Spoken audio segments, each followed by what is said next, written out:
ನಮಸ್ಕಾರ ವೀಕ್ಷಕರಿಗೆ ವಿಶೇಷ ಸೂಚನೆ. ಇನ್ ಕೇಬಲ್ ಈಗ ಮೆಟ್ರೋಕಾಸ್ಟ್ ಜಿಪಿಟಿ ನೆಟ್ವರ್ಕ್ ಆಗಿದ್ದು ಸಿಬಿಎನ್ ಚಾನೆಲ್ ಈಗ ಬದಲಾದ ಹೆಸರಿನೊಂದಿಗೆ ಪಿಜಿಪೈ ಚಾನೆಲ್ ಆಗಿದೆ. ವಾರ್ತೆಗಳ ಪ್ರಾಯೋಜಕರು SAK Convention Hall. Book now flat 50% discount. Save of the season.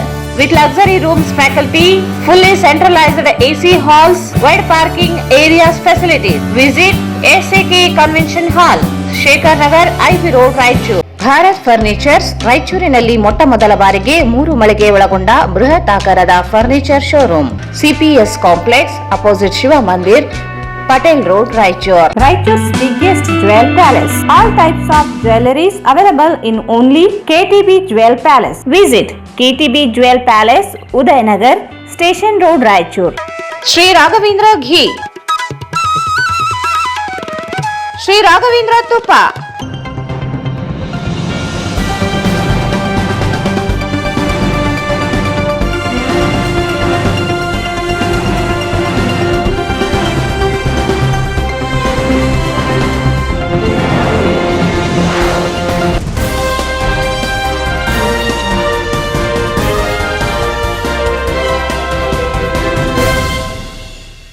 ವಾರ್ತೆಗಳಿಗೆ ಸ್ವಾಗತ. ಮೊದಲಿಗೆ ಮುಖ್ಯಾಂಶಗಳು.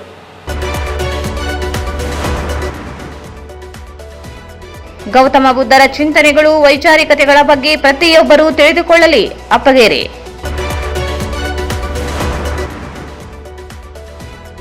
ಸಂಪುಟ ಸಭೆಯಲ್ಲಿ ಏಮ್ಸ್ ರಾಯಚೂರಿನಲ್ಲಿ ಸ್ಥಾಪಿಸಲು ತೀರ್ಮಾನ ಕೈಗೊಳ್ಳಲಿ. ಬಸವರಾಜ್ ಕಳಸ್.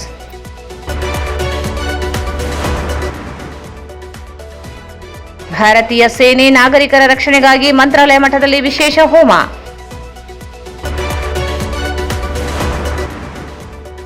ಜಮೀನಿಗೆ ಅಕ್ರಮವಾಗಿ ಪ್ರವೇಶಿಸಿದ ತಪ್ಪಿತಸ್ಥರ ವಿರುದ್ಧ ಸೂಕ್ತ ಕ್ರಮ ಕೈಗೊಳ್ಳಲು ಸಾಗರ್ ನಾಯಕ್ ಒತ್ತಾಯ.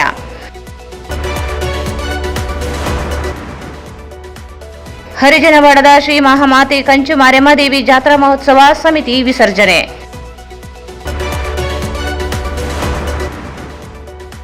ಮತ್ತು ಆಕಸ್ಮಿಕವಾಗಿ ಪಿಸ್ತೂಲಿನಿಂದ ಹಾರಿದ ಗುಂಡು, ಯುವಕನಿಗೆ ಗಂಭೀರ ಗಾಯ, ದೂರು ದಾಖಲು.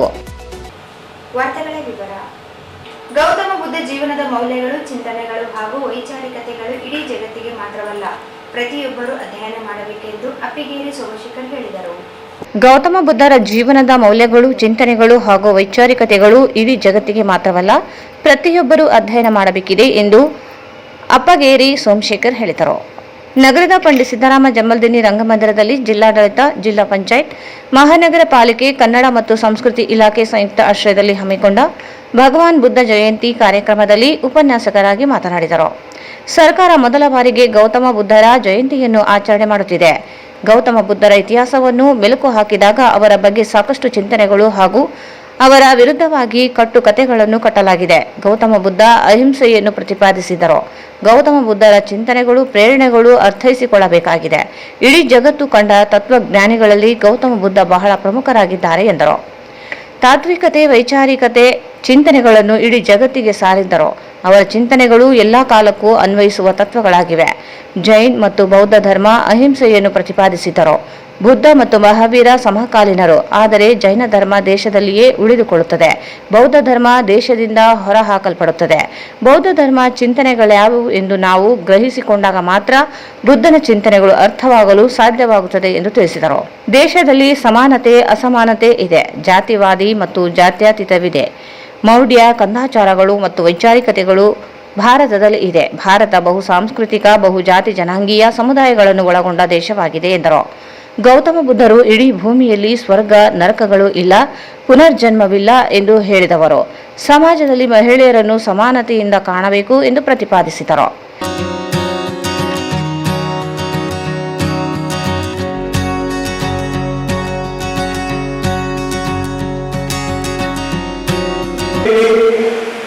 ಬುದ್ಧರ ಚಿಂತನೆಗಳನ್ನ, ಅವರ ವೈಚಾರಿಕತೆಗಳನ್ನ ಇಡೀ ಜಗತ್ತು ಮಾತ್ರವಲ್ಲ, ನಾವೆಲ್ಲರೂ ಕೂಡ ತುಂಬಾ ಗಂಭೀರವಾಗಿ ಯೋಚನೆ ಮಾಡಬೇಕಾದಂತಹ, ಅಧ್ಯಯನ ಮಾಡಬೇಕಾದಂತಹ, ಬುದ್ಧರ ಮಾರ್ಗದಲ್ಲಿ ನಾವು ನಡಿಬೇಕಾಗಿರ್ತಕ್ಕಂತಹ, ನಮ್ಮ ನಡೆನುಡಿಗಳಲ್ಲಿ, ನಮ್ಮ ವ್ಯಕ್ತಿತ್ವದಲ್ಲಿ, ನಮ್ಮ ಬದುಕಿನಲ್ಲಿ ಅವುಗಳನ್ನ ಅಳವಡಿಸಿಕೊಳ್ಳಬೇಕಾಗಿರತಕ್ಕಂತಹ ಅನಿವಾರ್ಯತೆ ಇದು ಹೇಳುತ್ತೆ.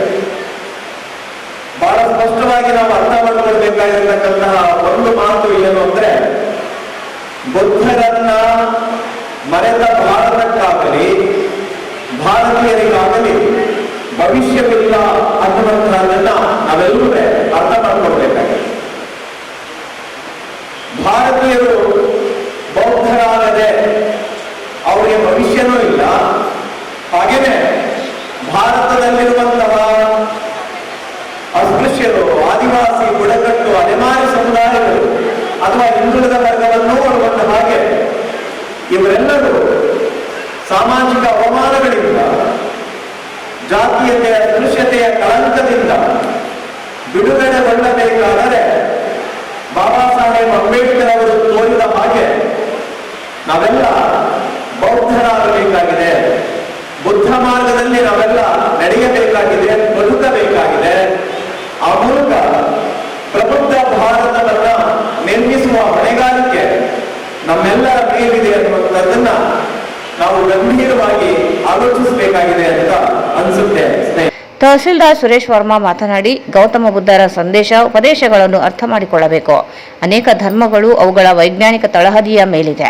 ದೇಶದಲ್ಲಿ ಹುಟ್ಟಿದ ಬೌದ್ಧ ಧರ್ಮವನ್ನು ಅರ್ಥ ಮಾಡಿಕೊಳ್ಳದೆ ಇರುವುದರಿಂದ ನಾವು ದೇಶದಿಂದ ಹೊರಗಟ್ಟಿದ್ದೇವೆ. ಮೌಢ್ಯತೆ, ಕಟ್ಟುಕತೆಯ ಧರ್ಮದ ಹೆಸರಿನಲ್ಲಿ ಕಂದಾಚಾರಗಳು ನಡೆಯುತ್ತಿರುವಾಗ ಬೌದ್ಧ ಧರ್ಮ ಹುಟ್ಟಿಕೊಂಡಿತು. ಪ್ರತಿಯೊಬ್ಬರೂ ಬೌದ್ಧ ಧರ್ಮ, ಗೌತಮ ಬುದ್ಧನ ಜೀವನ ಮತ್ತು ಅವರ ಮೌಲ್ಯಗಳನ್ನು ಜೀವನದಲ್ಲಿ ಅಳವಡಿಸಿಕೊಳ್ಳಬೇಕು ಎಂದರು. ಪೂರ್ವ 5ನೇ 6ನೇ ಶತಮಾನದಲ್ಲಿ ಬುದ್ಧ ಧರ್ಮ ಹೇಗೆ ಅಂತಂದ್ರೆ ಧಾರ್ಮಿಕ ಶೋಷಣೆಗಳ ಅತಾಯಿತವಾಗಿ ಧರ್ಮವನ್ನ ಮನುಷ್ಯನಿಗೆ ಅರ್ಥವಾಗ್ತಾ ಇದ್ದಿಲ್ಲ. ಮೌಢ್ಯತೆಯಂತ್ರವಾಗಿತ್ತು. ಮೌಢ್ಯತೆಯನ್ನ ಆಧಾರದ ಮೇಲೆ, ಕಟ್ಟುಕತೆಗಳ ಆಧಾರದ ಮೇಲೆ ಮನುಷ್ಯನಿಗೆ ಧರ್ಮದ ಕಟ್ಟುಗಳನ್ನ ಬಂಧಿಸಿ ಮನುಷ್ಯನನ್ನ ಶೋಷಣೆ ಮಾಡ್ತಾ ಇದ್ರು. ಧರ್ಮದ ಹೆಸರಿನಲ್ಲಿ ಮನುಷ್ಯನನ್ನು ಶೋಷಣೆ ಮಾಡುವಂತ ಸಂದರ್ಭದಲ್ಲಿ ಈ ಬೌದ್ಧ ಧರ್ಮ ಉದಯವಾಯಿತು. ಅವಾಗ ಭಗವಾನ್ ಬುದ್ಧರ ಉಪದೇಶ ಇಷ್ಟೇ, ಮನುಷ್ಯರನ್ನು ಮನುಷ್ಯರನ್ನಾಗಿ ಕಾಣುವಂಥದ್ದು, ಆಸೆಗಳನ್ನ ಬಿಟ್ಟುಕೊಡುವಂಥದ್ದು, ಸತ್ಯವನ್ನ ಪ್ರತಿಪಾದಿಸುವುದು, ಅಹಿಂಸೆಯನ್ನ ಪ್ರತಿಪಾದಿಸುವುದು, ಇಡೀ ಜಗತ್ತನ್ನ ವಿಶ್ವಶಾಂತಿಯಾಗಿರುವಂಥದ್ದು ಹೇಳಿದಂತ ಬೌದ್ಧ ಧರ್ಮ. ಇವತ್ತು ಧರ್ಮದ ಹೆಸರಿನಲ್ಲಿ ನಾವು ಎಷ್ಟೋ ಖರ್ಚು ಮಾಡ್ಕೊಂಡು ಏನೇನೋ ಮಾಡ್ಕೊಂಡು ಇವತ್ತು ಹಾಳಾಗ್ತಾ ಇದ್ದೇವೆ. ಅಲ್ಲ, ಧರ್ಮಕ್ಕಾಗಿ ಮನುಷ್ಯನ ಜೀವನ ಅಲ್ಲ, ಧರ್ಮಕ್ಕಾಗಿ ನಾವು ಅಂಧಕಾರದಲ್ಲಿ ನೋಡ್ಕೊಳ್ಳಬೇಡ. ನಮ್ಮ ಜೀವನವನ್ನು ಸುಧಾರಿಸಿಕೊಳ್ಳೋದಕ್ಕೆ ಧರ್ಮ ನಮ್ಮನ್ನು ಹೊರತು ಮನುಕುಲದ ಮೇಲೆ ದೌರ್ಜನ್ಯ ಆಗೋದು, ದಬ್ಬಳಿಕೆ ಆಗೋದು. ಇವತ್ತು ಪುರೋಹಿತ ಶ್ರೀಗಳು ನಿಮ್ಮ ಸಾಕಷ್ಟು ನಿಮ್ದು ಧರ್ಮದ ಉಪದೇಶ ಹಾಕಿದೆ, ಧರ್ಮದ ಹಿಂಗಿದೆ, ಅದನ್ನು ಮಾಡ್ಬೇಕು, ಇದನ್ನು ಮಾಡ್ಬೇಕಂತ ಸಾಕಷ್ಟು ನಿಮ್ಮ ಕಾರ್ಯಕ್ರಮಗಳನ್ನು ಮಾಡಿ ಸಿಕ್ಕಾಪಟ್ಟಿ ಜೋತಿ ನಿಮ್ಮನ್ನ ಹಿಪ್ನೋಟಿಸಮ್ ಮಾಡಿ ಧರ್ಮದ ಬದ್ಧತೆಯಲ್ಲಿ ಮುಳುಗಿಸಿ ನಿಮ್ಮನ್ನೇ ಶೋಷಣೆ ಮಾಡ್ತಾ ಇರೋದು ಗೊತ್ತಿರೋ ಒಂದು ವಿಷಯ. ಇದನ್ನು ಹೊರಬರಿ ಅಂತ ಬುದ್ಧ ಹೇಳಿ, ಸುಡುವ ಮನೆಯಿಂದ ಹೊರಬರಿ, ಜ್ಞಾನವನ್ನು ಹೊರಬರಿ, ತಮ್ಮಲ್ಲಿರುವಂತ ಪಾಂಡಿತ್ಯವನ್ನು ಹೊರಬರಿ, ವಿಚಾರ ಶಕ್ತಿಯನ್ನು ಹೊರಬರಿ, ವೈಜ್ಞಾನಿಕ ಹದಿಯ ಮೇಲೆ ನೀವು ಬದುಕ್ರಿ. ಬದುಕು ಈ ಭೂಮಿ ಕೊಟ್ಟಿದ್ದು ನಮಗೆ ಕಾರ್ಯಪರಿ ಯಾರು ಆಗ್ತಿಲ್ಲ, ನಾವು ಯಾರಿಗೂ ಗುಲಾಮ ಆಗಬೇಕಾಗಿಲ್ಲ. ಅದಕ್ಕೆ ನಮ್ಮ ವಿಚಾರ ಶಕ್ತಿಯಿಂದ ನಾವು ಬದುಕಬೇಕು ಅನ್ನುವಂಥದ್ದು ಇದು ಬೌದ್ಧ ಧರ್ಮದ ಸತ್ಯ.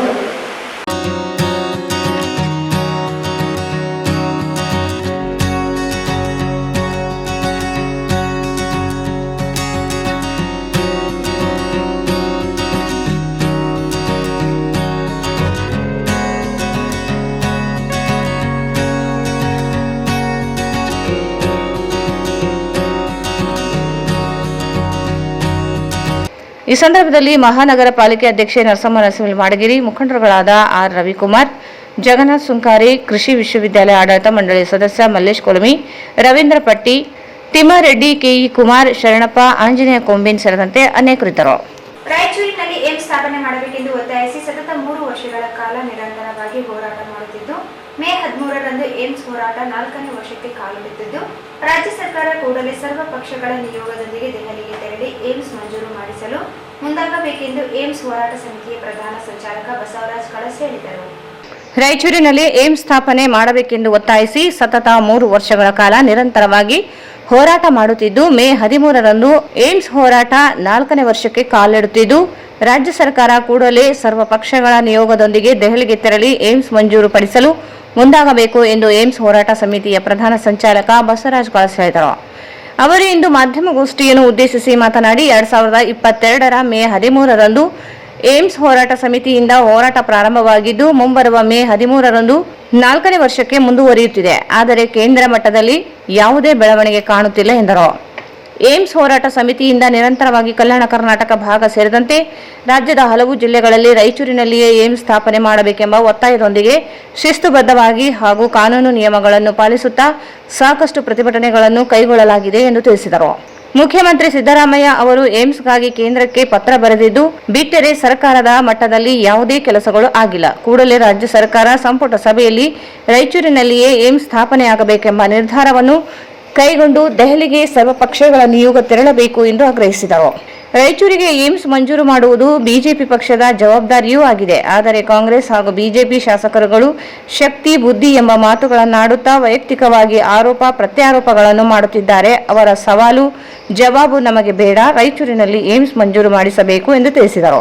3 ವರ್ಷಗಳಾದರೂ ಏಮ್ಸ್ ಹೋರಾಟಕ್ಕೆ ಅಂತ್ಯವಿಲ್ಲದಂತಾಗಿದೆ. ಏಮ್ಸ್ ವಿಚಾರದಲ್ಲಿ ಕಾಲಹರಣ ಮಾಡುತ್ತಿರುವುದು ಪ್ರಜಾಪ್ರಭುತ್ವದ ಮೌಲ್ಯಗಳಿಗೆ ಅಪಮಾನವಾದಂತಾಗಿದೆ. ಮಾನವೀಯತೆ ದೃಷ್ಟಿಯಿಂದಾದರೂ ರಾಜಕೀಯ ವ್ಯಕ್ತಿಗಳು ರಾಯಚೂರಿಗೆ ಏಮ್ಸ್ ಕೊಡಿಸುವ ಇಚ್ಛಾಶಕ್ತಿಯನ್ನು ತೋರಿಸಬೇಕಿದೆ ಎಂದು ತಿಳಿಸಿದರು.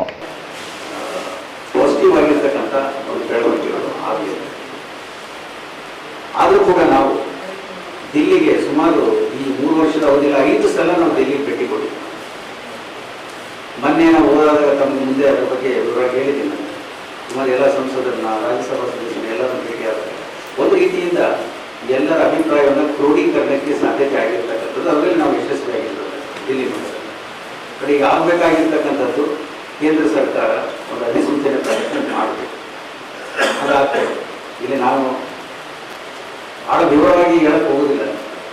ಈಗ ರಾಜ್ಯದ ಮುಖ್ಯಮಂತ್ರಿಗಳಿಗೆ ನಮ್ಮ ಒಂದು ಅಪೀಲ್ ಇಷ್ಟೇ, ಆದಷ್ಟು ಶೀಘ್ರದಲ್ಲಿ ಅವರು ಏನು ಹೇಳ್ತಾರಲ್ಲ, ಇದಕ್ಕೆ ಬುದ್ಧಿವಂತಿಕೆ ಬೇಕು, ಶಕ್ತಿ ಬೇಡ ಅಂತಕ್ಕಂಥದ್ದು, ಆ ನಿಟ್ಟಿನಲ್ಲಿ ನೀವು ಶೀಘ್ರದಲ್ಲಿ ಒಂದು ಸಚಿವ ಸಂಪುಟ ಒಂದು ತೀರ್ಮಾನವನ್ನು ಕೈಗೊಂಡು ಮಾನ್ಯ ಮುಖ್ಯಮಂತ್ರಿಗಳೇ ದಯವಿಟ್ಟು ಒಂದು ಸಚಿವ ಸಂಪುಟದಲ್ಲಿ ರಾಯಚೂರಿಗೆ ಏಮ್ಸ್ ಕೊಡೋ ರೀತಿಯಲ್ಲಿ ಒಂದು ತೀರ್ಮಾನ ಕೈಗೊಳ್ಳಬೇಕು.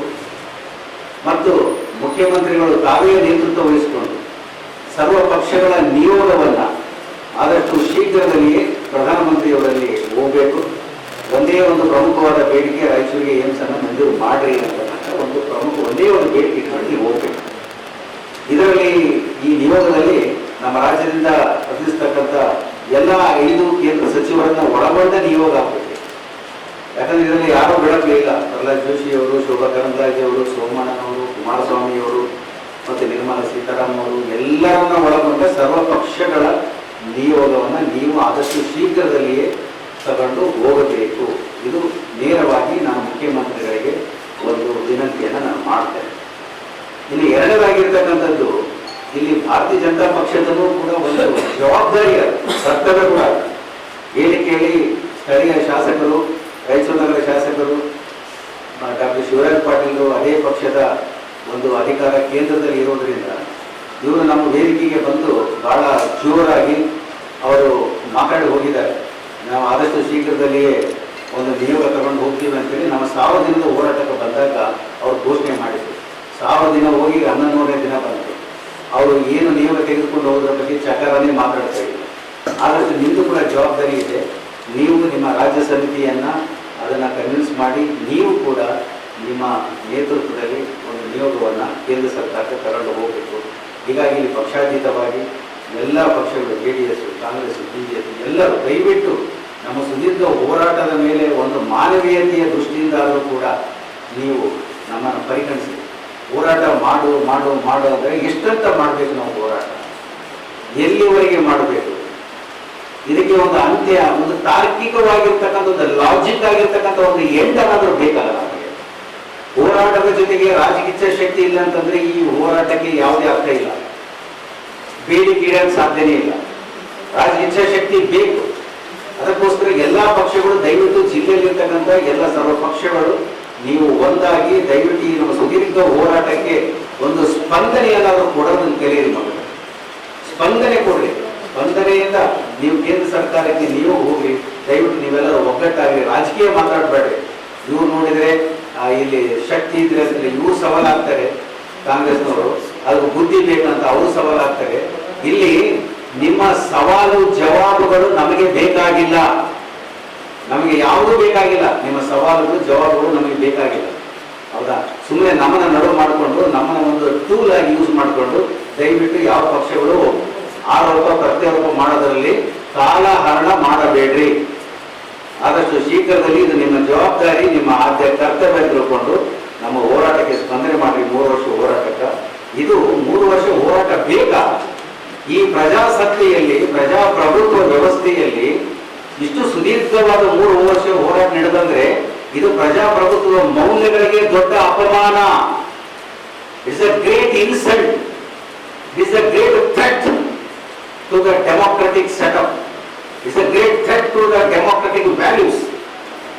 ಇದು ನಿಮ್ಮ ಅಪಮಾನ, ಇದು ನಮಗಲ್ಲ. ಇನ್ನ ಕೂಡ್ತೀವಿ ನಾವು, ನಮ್ಮಲ್ಲಿ ಸಹನೆ ಇದೆ, ಪರ್ಸಿಸ್ಟೆನ್ಸ್ ಇದೆ, ಒಂದು ನಿರ್ದಿಷ್ಟತೆ ಇದೆ, ಒಂದು ಪದ್ಧತಿ ಇದೆ. ನಾವು ಕೂಡ್ತೀವಿ, ಹೋರಾಟ ಮಾಡೋದು ಬಿಡುತ್ತಿಲ್ಲದೆ. ಈ ಸಂದರ್ಭದಲ್ಲಿ ಹೋರಾಟ ಸಮಿತಿಯ ಪ್ರಮುಖರಾದ ಅಶೋಕ್ ಕುಮಾರ್ ಜೈನ್, ಜಾನ್ ಬಿಸ್ಲಿ, ವೀರಭದ್ರಯ್ಯ ಸ್ವಾಮಿ, ಗುರುರಾಜ್ ಕುಲಕರ್ಣಿ, ಜಗದೀಶ್ ಸೇರಿದಂತೆ ಅನೇಕರಿದ್ದರು. ಮಂತ್ರಾಲಯ ಶ್ರೀ ರಾಘವೇಂದ್ರ ಸ್ವಾಮಿಗಳ ಮಠದ ಪೀಠಾಧಿಪತಿಗಳಾದ ಶ್ರೀ ಸುಬುಧೇಂದ್ರ ತೀರ್ಥ ಸ್ವಾಮೀಜಿಯವರ 13ನೇ ವೇದಾಂತ ಸಾಮ್ರಾಜ್ಯ ಪಟ್ಟಾಭಿಷೇಕ ಮಹೋತ್ಸವದ ಶುಭ ಸಂದರ್ಭದಲ್ಲಿ ಶ್ರೀ ಮಠದಲ್ಲಿ ಹಲವಾರು ಪವಿತ್ರ ವಿಧಿವಿಧಾನಗಳನ್ನು ನೆರವೇರಿಸಲಾಯಿತು. ಮಂತ್ರಾಲಯ ಶ್ರೀ ರಾಘವೇಂದ್ರ ಸ್ವಾಮಿಗಳ ಮಠದ ಪೀಠಾಧಿಪತಿಗಳಾದ ಶ್ರೀ ಸುಬುಧೇಂದ್ರ ತೀರ್ಥ ಸ್ವಾಮೀಜಿಯವರ 13ನೇ ವೇದಾಂತ ಸಾಮ್ರಾಜ್ಯ ಪಟ್ಟಾಭಿಷೇಕ ಮಹೋತ್ಸವದ ಶುಭ ಸಂದರ್ಭದಲ್ಲಿ ಶ್ರೀಮಠದಲ್ಲಿ ಹಲವಾರು ಪವಿತ್ರ ವಿಧಿವಿಧಾನಗಳನ್ನು ನೆರವೇರಿಸಲಾಯಿತು. ಬೆಳಗ್ಗೆ ಶ್ರೀ ಬ್ರಹ್ಮಕರಾರ್ಚಿತ ಶ್ರೀ ಮೂಲ ರಾಮದೇವರ ಪೂಜೆಯನ್ನು ನೆರವೇರಿಸಿದರು. ನಂತರ ಶ್ರೀ ಷೋಡಶಬಾಹು ನರಸಿಂಹ ದೇವರ ಪೂಜೆಯನ್ನು ಭಕ್ತಿಯಿಂದ ನೆರವೇರಿಸಿದರು. ರಾಷ್ಟ್ರದಲ್ಲಿ ನಡೆಯುತ್ತಿರುವ ಯುದ್ಧದಂತಹ ಪರಿಸ್ಥಿತಿಯನ್ನು ಗಮನದಲ್ಲಿ ಇಟ್ಟುಕೊಂಡು ಭಾರತೀಯ ಸೈನಿಕರು ಮತ್ತು ಭಾರತದ ನಾಗರಿಕರ ರಕ್ಷಣೆ ಮತ್ತು ಯೋಗಕ್ಷೇಮಕ್ಕಾಗಿ ದೈವಿಕ ಆಶೀರ್ವಾದವನ್ನು ಕೋರಿ ಶ್ರೀಮಠದಲ್ಲಿ ಮೃತ್ಯುಂಜಯ, ಆಯುಷ್ಯ, ಮಾರ್ಕಂಡೇಯ ಮತ್ತು ಇತರ ವಿಶೇಷ ಹೋಮಗಳನ್ನು ನಡೆಸಲಾಯಿತು. ರಾಷ್ಟ್ರೀಯ ಬಿಕ್ಕಟ್ಟನ್ನು ಪರಿಗಣಿಸಿ ಸಾಂಪ್ರದಾಯಿಕ ಮತ್ತು ಅಗತ್ಯ ಧಾರ್ಮಿಕ ಆಚರಣೆಗಳನ್ನು ಹೊರತುಪಡಿಸಿ ಯಾವುದೇ ಆಚರಣೆಗಳನ್ನು ನಡೆಸಲಾಗುವುದಿಲ್ಲ ಎಂದು ಶ್ರೀಮಠದ ಪೀಠಾಧಿಪತಿಗಳು ಸಂದೇಶದಲ್ಲಿ ಘೋಷಿಸಿದರು.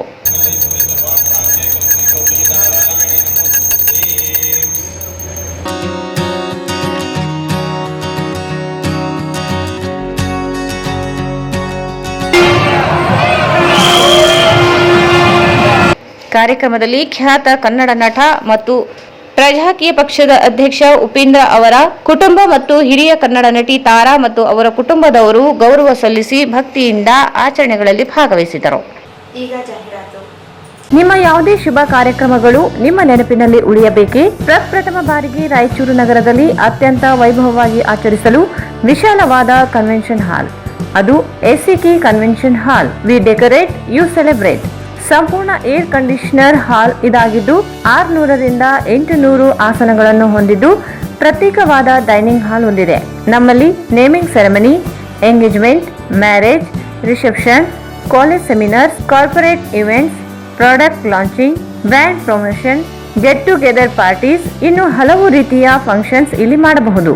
ವಿಶಾಲವಾದ ಪಾರ್ಕಿಂಗ್ ವ್ಯವಸ್ಥೆ ಹೊಂದಿದ್ದು ರೈಲ್ವೆ ಸ್ಟೇಷನ್ ಮತ್ತು ಬಸ್ ಸ್ಟ್ಯಾಂಡ್ಗೆ ಹತ್ತಿರವಿದೆ.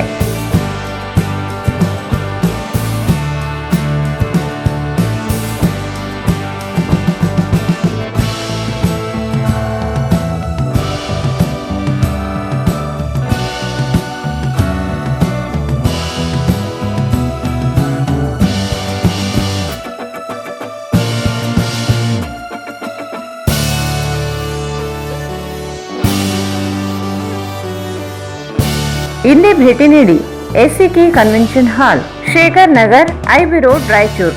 ಮೊಬೈಲ್ 9483770202. ಭಾರತ್ ಫರ್ನಿಚರ್ಸ್ ರಾಯಚೂರಿನಲ್ಲಿ ಮೊಟ್ಟ ಮೊದಲ ಬಾರಿಗೆ 3 ಮಳಿಗೆ ಒಳಗೊಂಡ ಬೃಹತ್ ಆಕಾರದ furniture showroom. We have a office house, old and all types of furnitures. Dealers in wooden cot, dining table, sofa set, dressing table, computer table, tea tables, office chairs, steel almirah, wardrobe, TV stands, glassware items, sleepwell products, Dandro cello chairs, Supreme sofa set, Doco set furnitures, Sri Steel furnitures.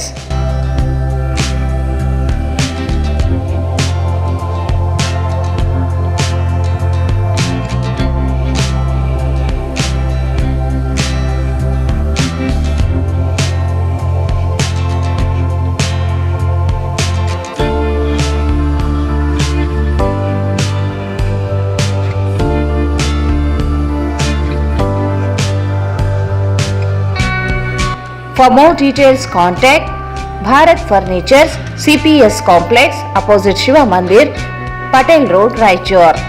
Mobile 9880024095. Raichur's biggest jewel palace. All types of jewelries available in only KTB Jewel Palace. 916 Allmark Gold Jewelries available. ವಿಶೇಷವಾಗಿ ಬಂಗಾರದ ಆಭರಣಗಳಾದ ನಮ್ಮಲ್ಲಿ fancy earrings, fancy necklace, ಮಾಂಗಲ್ಯ ಮತ್ತು ಬಳೆಗಳು ಇನ್ನೂ ಅನೇಕ ತರಹದ ಆಭರಣಗಳು ದೊರೆಯುತ್ತವೆ. ಬೆಳ್ಳಿಯ ಆಭರಣಗಳಾದ ಕಾಲುಂಗುರ, ಕಾಲುಗೆಜೆ, ಬೆಳ್ಳಿಯ ಪೂಜಾ ಐಟಮ್ಸ್, ವಿವಿಧ ರೀತಿಯ ಆರ್ಟಿಕಲ್ಸ್ ದೊರೆಯುತ್ತವೆ. ರಾಯಚೂರಿನಲ್ಲಿ ಮೊಟ್ಟ ಮೊದಲ ಬಾರಿಗೆ ಯುವಕರಿಗಾಗಿಯೇ ಬ್ರಾಸ್ಲೆಟ್ಸ್, ಚೈನ್ಸ್, ಉಂಗುರಗಳು, ಇನ್ನೂ ಅನೇಕ ರೀತಿಯ ಡಿಸೈನ್ಸ್ ಆಭರಣಗಳು ದೊರೆಯುತ್ತವೆ.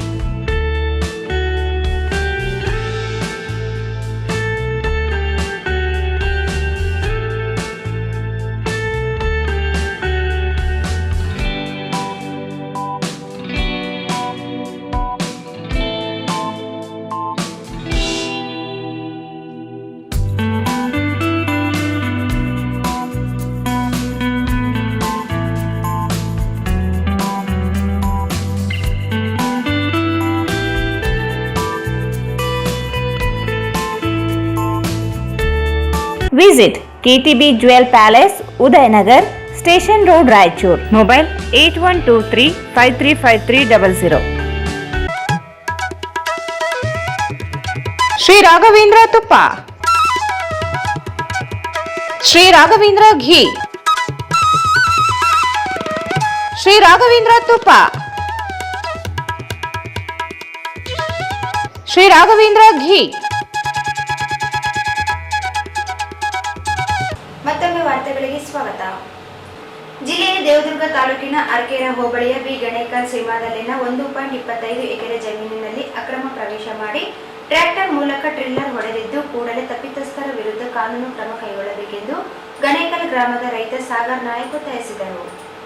ಜಿಲ್ಲೆಯ ದೇವದುರ್ಗ ತಾಲೂಕಿನ ಅರಕೇರ ಹೋಬಳಿಯ ಬಿ ಗಣೇಕಲ್ ಸೀಮಾದಲ್ಲಿನ 1.25 ಎಕರೆ ಜಮೀನಿನಲ್ಲಿ ಅಕ್ರಮ ಪ್ರವೇಶ ಮಾಡಿ ಟ್ರ್ಯಾಕ್ಟರ್ ಮೂಲಕ ಟ್ರಿಲ್ಲರ್ ಹೊಡೆದಿದ್ದು ಕೂಡಲೇ ತಪ್ಪಿತಸ್ಥರ ವಿರುದ್ಧ ಕಾನೂನು ಕ್ರಮ ಕೈಗೊಳ್ಳಬೇಕೆಂದು ಗಣೇಕಲ್ ಗ್ರಾಮದ ರೈತ ಸಾಗರ್ ನಾಯಕ್ ಒತ್ತಾಯಿಸಿದರು. ಗಣೇಕಲ್ ಗ್ರಾಮದ ಸರ್ವೆ ನಂಬರ್ 58/4ರಲ್ಲಿ ಇರುವ 1.25 ಎಕರೆ ಜಮೀನು ವಿಚಾರವಾಗಿ ವಿರುಪಣ್ಣ ಅವರಿಗೂ ಹಾಗೂ ಅವರ ತಮ್ಮನ ಮಕ್ಕಳಾದ ಮಹಂತೇಶ್ ನಾಗರಾಜ್ ಬಸನಗೌಡ ಅವರಿಗೆ ವೈಮನಸ್ಸು ಉಂಟಾಗಿ ನ್ಯಾಯಾಲಯದಿಂದ ವಿರುಪಣ್ಣ ಅವರ ತಮ್ಮನ ಮಕ್ಕಳಿಗೆ ಜಮೀನಿಗೆ ನುಗ್ಗಿ ಸಾಗುವಳಿಗೆ ಅಡೆತಡೆ ಮಾಡದಂತೆ ತಡೆಯಾಜ್ಞೆ ನೀಡಿದ್ದು, ಆದರೆ ವಿರುಪಣ್ಣ ಅವರು ಜಮೀನಿನಲ್ಲಿ ಸಾಗುವಳಿ ಮಾಡುವಾಗ 2020 ಆಗಸ್ಟ್ 15ರಂದು ವಿರುಪಣ್ಣ ಅವರ ತಮ್ಮನ ಮಕ್ಕಳ ಮಾತನ್ನು ಕೇಳಿ ಸೋಮಶೇಖರ್, ಶಿವಪ್ಪ, ಉಗ್ರ ನರಸಿಂಹ ಎಂಬುವರು ಜಮೀನಿಗೆ ಅಕ್ರಮವಾಗಿ ನುಗ್ಗಿ ಅಕ್ರಮವಾಗಿ ಟ್ರ್ಯಾಕ್ಟರ್ ಮೂಲಕ ಟ್ರಿಲ್ಲರ್ ಹೊಡೆದಿದ್ದು ಕೂಡಲೇ ತಪ್ಪಿತಸ್ಥರ ವಿರುದ್ಧ ಸೂಕ್ತ ಕ್ರಮ ಕೈಗೊಳ್ಳುವಂತೆ ಆಗ್ರಹಿಸಿದರು.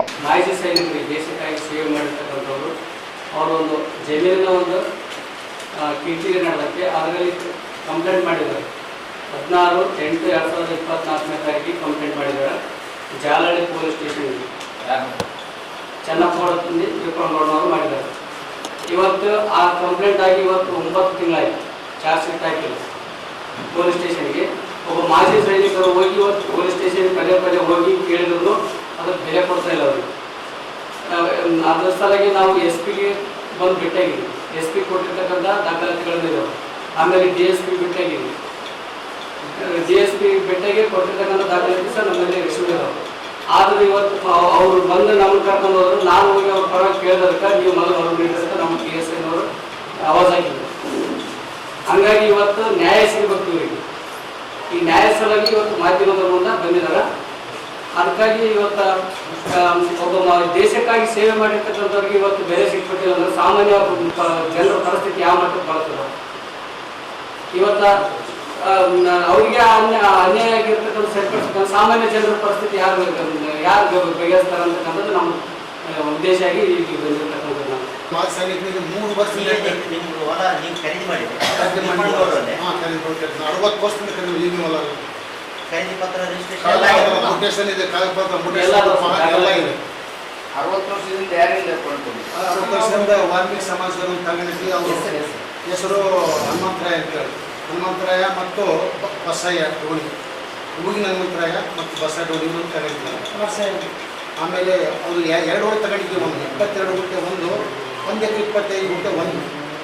ಈ ಚೆನ್ನಪ್ಪಗೌಡ ಚೆನ್ನಪ್ಪಗೌಡ ಅಂದ್ರೆ ನಾನು ಮಾಜಿ ಸೈನಿಕ ಸರ್, ಕೊಂಡಗೌಡನ ಮಗ, ದೊಡ್ಡ ಮಗ. ಈ ಸಂದರ್ಭದಲ್ಲಿ ಶಿವಪುತ್ರಪ್ಪ, ಚೆನ್ನಪ್ಪ ಸೇರಿದಂತೆ ಅನೇಕರಿದ್ದರು. ಹರಿಜನವಾಡದ ಶ್ರೀ ಮಹಾಮಾತೆ ಕಂಚು ಮಾರಮ್ಮ ದೇವಿಯ ಜಾತ್ರಾ ಮಹೋತ್ಸವಕ್ಕೆ ಹೊಸ ಸಮಿತಿ ರಚನೆಗೆ ಯಾವುದೇ ಅಂತಿಮ ತೀರ್ಮಾನ ಕೈಗೊಳ್ಳದ ಕಾರಣ ತಾತ್ಕಾಲಿಕ ಸಮಿತಿ ರಚಿಸಲಾಯಿತು. ಹರಿಜನವಾಡದ ಶ್ರೀ ಮಹಾಮಾತೆ ಕಂಚು ಮಾರಮ್ಮ ದೇವಿಯ ಜಾತ್ರಾ ಮಹೋತ್ಸವಕ್ಕೆ ಹೊಸ ಸಮಿತಿ ರಚನೆಗೆ ಯಾವುದೇ ಅಂತಿಮ ತೀರ್ಮಾನ ಕೈಗೊಳ್ಳದ ಕಾರಣ ತಾತ್ಕಾಲಿಕ ಸಮಿತಿ ರಚಿಸಲಾಯಿತು. ನಗರದ ಡಾಕ್ಟರ್ ಬಾಬು ಜಗಜೀವನ್ ರಾಮ್ ಕಲ್ಯಾಣ ಮಂಟಪದಲ್ಲಿ ಶ್ರೀ ಕಂಚು ಮಾರಮ್ಮ ದೇವಿಯ ಜಾತ್ರೆ ಮಹೋತ್ಸವಕ್ಕೆ ಹೊಸ ಸಮಿತಿ ರಚನೆ ಮಾಡುವ ಬಗ್ಗೆ ಕರೆಯಲಾಗಿದ್ದ ಪೂರ್ವಭಾವಿ ಸಭೆಯಲ್ಲಿ ಹೊಸ ಸಮಿತಿ ರಚನೆ ಮಾಡಲು 30 ಜನರನ್ನೊಳಗೊಂಡ ತಾತ್ಕಾಲಿಕ ಸಮಿತಿ ರಚಿಸುವ ಬಗ್ಗೆ ತೀರ್ಮಾನಿಸಲಾಯಿತು. ವಿಧಾನ ಪರಿಷತ್ ಸದಸ್ಯರಾದ ವಸಂತ್ ಕುಮಾರ್ ಅವರು ಮಾತನಾಡಿ, ಕಂಚು ಮಾರಮ್ಮ ದೇವಿಯ ಜಾತ್ರೆ ಸಮಿತಿಯ ಅಧ್ಯಕ್ಷರಾಗಿದ್ದ ದಿವಂಗತ ಬೋಳಗೊಂಡೆಪ್ಪ ಕಟ್ಟಿಮನಿಯವರು ಅಕಾಲಿಕ ನಿಧನರಾದ ನಂತರ ತೆರವಾದ ಅಧ್ಯಕ್ಷ ಸ್ಥಾನ ಮತ್ತು ಈ ಹಿಂದಿನ ಹಳೆ ಸಮಿತಿಯನ್ನು ವಿಸರ್ಜಿಸಿ ಪುನಃ ಹೊಸ ಸಮಿತಿ ರಚಿಸಲು 30 ಜನರು ಉಳ್ಳ ತಾತ್ಕಾಲಿಕ ಸಮಿತಿ ರಚಿಸುವ ಬಗ್ಗೆ ನಿರ್ಣಯ ಕೈಗೊಳ್ಳಲಾಯಿತು. ಈ ತಾತ್ಕಾಲಿಕ ಸಮಿತಿಯ ಸಭೆ ಸೇರಿ ಅಧ್ಯಕ್ಷರು, ಉಪಾಧ್ಯಕ್ಷರು, ಸದಸ್ಯರನ್ನು ಆಯ್ಕೆ ಮಾಡಲಾಗುತ್ತದೆ. ಈ ಸಮಿತಿಯವರು ಕೈಗೊಳ್ಳುವ ತೀರ್ಮಾನಕ್ಕೆ ಎಲ್ಲರೂ ಬದ್ಧರಾಗಬೇಕಾಗುತ್ತದೆ ಎಂದರು. ಮುಂದಿನ ತಿಂಗಳು ಜಾತ್ರೆ ಇರುವುದರಿಂದ ಇಂದು ಅಥವಾ ನಾಳೆಯೊಳಗಾಗಿ ಹೊಸ ಸಮಿತಿ ರಚನೆ ಮಾಡಲಾಗುತ್ತದೆ. ಅಲ್ಲದೆ ಜಾತ್ರೆ ಯಶಸ್ವಿಯಾಗಿ ನಿರ್ವಹಿಸಲು ಎಲ್ಲರೂ ಸಹಕಾರ ಅಗತ್ಯವೆಂದರು. ಸಮಾಜದ ಹಿರಿಯ ಮುಖಂಡರಾದ ಗಣೇಶ್ ರೆಡ್ಡಿ, ತಿಮ್ಮಯ್ಯ, ಪಿ ಯಲ್ಲಪ್ಪ, ನರಸಿಂಹಮಾಡ್ಗಿರಿ, ಪಿ ಅಮರೇಶ್, ಕರ್ಣಕರ್ ಕಟ್ಟಿಮನಿ, ನಾಗರಾಜ್, ಹುಲಿಗೆಪ್ಪ, ಅನಿಲ್ ಕುಮಾರ್ ಸೇರಿದಂತೆ ಇತರರು ಮಾತನಾಡಿದರು. ಹೊಸ ಸಮಿತಿ ರಚನೆ ಮಾಡುವಂತೆ ಅಭಿಪ್ರಾಯ ವ್ಯಕ್ತಪಡಿಸಿದರು. R Chennappa, J Mareppa, Nallareddy, P Boodyappa, K Mahadevappa, Lingaraj, Prabhakar, P Chandrashekar, P Ashanna, B Govind, Chandrabhandari, Muralikrishna Kattimani, Ramprasad, Manikanta, Mounesh ಸೇರಿದಂತೆ ಬಡಾವಣೆಯ ಅನೇಕರಿದ್ದರು. ಆಕಸ್ಮಿಕವಾಗಿ ಗುಂಡು ಹಾರಿ ಯುವಕನೋರ್ವ ಗಂಭೀರವಾಗಿ ಗಾಯಗೊಂಡ ಘಟನೆ ನಗರದ ಮಹಿಳಾ ಸಮಾಜದ ಎದುರಿನ ಎಚ್ಆರ್ಬಿ ಲೇಔಟ್ನಲ್ಲಿ ನಡೆದಿದೆ. ಆಕಸ್ಮಿಕವಾಗಿ ಗುಂಡು ಹಾರಿ ಯುವಕನೋರ್ವ ಗಂಭೀರ ಗಾಯಗೊಂಡ ಘಟನೆ ನಗರದ ಮಹಿಳಾ ಸಮಾಜದ ಎದುರಿನ ಎಚ್ಆರ್ಬಿ ಲೇಔಟ್ನಲ್ಲಿ ನಡೆದಿದೆ. ಮೇ 3ರಂದು ಘಟನೆ ನಡೆದಿದ್ದು, ಮೊಹಮ್ಮದ್ ಸೋಹೆಲ್ ಎಂಬ ಯುವಕನ ಎಡಗಾಲಿಗೆ ಗುಂಡು ತಗುಲಿ ರಿಮ್ಸ್ ಆಸ್ಪತ್ರೆಯಲ್ಲಿ ಚಿಕಿತ್ಸೆ ಪಡೆಯುತ್ತಿದ್ದಾನೆ. ಸ್ನೇಹಿತರಾದ ಜಿಯಾ ಸೌದಾಗರ್ ಎಂಬ ತನ್ನ ಮನೆಗೆ ಮೊಹಮ್ಮದ್ ಸೋಹೆಲ್ ಕರೆದುಕೊಂಡು ಬಂದ ಮನೆಯಲ್ಲಿ ಪಿಸ್ತೂಲ್ ತೋರಿಸಿದ್ದಾರೆ. 4 ಗುಂಡುಗಳನ್ನು ಲೋಡ್ ಮಾಡಿ ನೋಡುತ್ತಿದ್ದಾಗ 5 ಗುಂಡು ಆಕಸ್ಮಿಕ ಫೈರಿಂಗ್ ಆಗಿ ಮೊಹಮ್ಮದ್ ಸೋಹೆಲ್ ಕಾಲಿಗೆ ಹೊಡೆದು ಗಾಯಗೊಂಡಿದ್ದಾರೆ. ತಡವಾಗಿ ಪ್ರಕರಣ ಬೆಳಕಿಗೆ ಬಂದಿದೆ. ಘಟನೆ ಕುರಿತು ಬೇರೆಯವರಿಗೆ ಹೇಳಿದರೆ ಪಿಸ್ತೂಲ್ನಿಂದ ಜಿಯಾ ಸೌದಾಗರ್ ಜೀವ ಬೆದರಿಕೆ ಹಾಕಿದ್ದಾನೆ ಎಂದು ಆರೋಪಿಸಿ ಮೊಹಮ್ಮದ್ ಸೋಹೆಲ್ ಸದರ್ ಬಜಾರ್ ಠಾಣೆಗೆ ದೂರು ನೀಡಿದ್ದಾನೆ. ಜಿಯಾ ಸೌದಾಗರ್ ಬಳಿ ಇರುವ ಪಿಸ್ತೂಲ್ಗೆ ಪರವಾನಗಿ ಇದೆಯೇ, ಪಿಸ್ತೂಲ್ ತೋರಿಸಲು ಕಾರಣವೇನು ಎಂಬುದನ್ನು ಸದರ್ ಬಜಾರ್ ಪೊಲೀಸರು ತನಿಖೆ ಪ್ರಾರಂಭಿಸಿದ್ದಾರೆ. ಸದರ್ ಬಜಾರ್ ಪೊಲೀಸ್ ಠಾಣೆಯಲ್ಲಿ ಪ್ರಕರಣ ದಾಖಲಾಗಿದೆ. ಕೊನೆಯಲ್ಲಿ ಮತ್ತೊಮ್ಮೆ ಮುಖ್ಯಾಂಶಗಳು.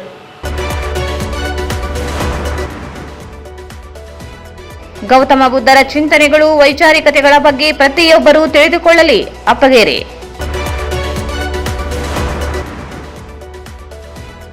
ಸಂಪುಟ ಸಭೆಯಲ್ಲಿ ಏಮ್ಸ್ ರಾಯಚೂರಿನಲ್ಲಿ ಸ್ಥಾಪಿಸಲು ತೀರ್ಮಾನ ಕೈಗೊಳ್ಳಲಿ. ಬಸವರಾಜ್ ಕಳಸ್.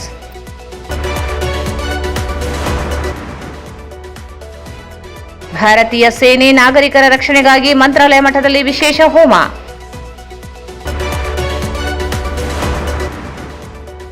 ಜಮೀನಿಗೆ ಅಕ್ರಮವಾಗಿ ಪ್ರವೇಶಿಸಿದ ತಪ್ಪಿತಸ್ಥರ ವಿರುದ್ಧ ಸೂಕ್ತ ಕ್ರಮ ಕೈಗೊಳ್ಳಲು ಸಾಗರ್ ನಾಯಕ್ ಒತ್ತಾಯ.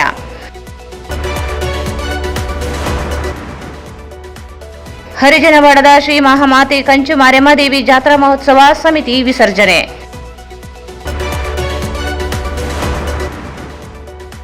ಮತ್ತು ಆಕಸ್ಮಿಕವಾಗಿ ಪಿಸ್ತೂಲಿನಿಂದ ಹಾರಿದ ಗುಂಡು, ಯುವಕನಿಗೆ ಗಂಭೀರ ಗಾಯ, ದೂರು ದಾಖಲು. ವಾರ್ತೆಗಳನ್ನು ಪ್ರಾಯೋಜಿಸಿದವರು SAK convention hall. Book now, flat 50% discount. Save of the season. With luxury rooms, faculty, fully centralized AC halls, wide parking areas facilities. Visit SAK Convention Hall, Shekhar Nagar, IB Road, Raichur. Bharat furnitures ರಾಯಚೂರಿನಲ್ಲಿ ಮೊಟ್ಟ ಮೊದಲ ಬಾರಿಗೆ 3 ಮಳಿಗೆ ಒಳಗೊಂಡ ಬೃಹತ್ ಆಕಾರದ furniture showroom. CPS complex, opposite Shiva Mandir, Patel Road, Raichur. Raichur's biggest jewel palace. All types of jewelries available in only KTB Jewel Palace. Visit KTB Jewel Palace, Udayanagar, Station Road, Raichur. Sri Raghavendra Ghee. Sri Raghavendra Tuppa. ಇಲ್ಲಿಗೆ ವಾರ್ತಾ ಪ್ರಸಾರ ಮುಕ್ತಾಯವಾಯಿತು. ಮುಂದಿನ ವಾರ್ತೆಗಳೊಂದಿಗೆ ಮತ್ತೆ ಭೇಟಿ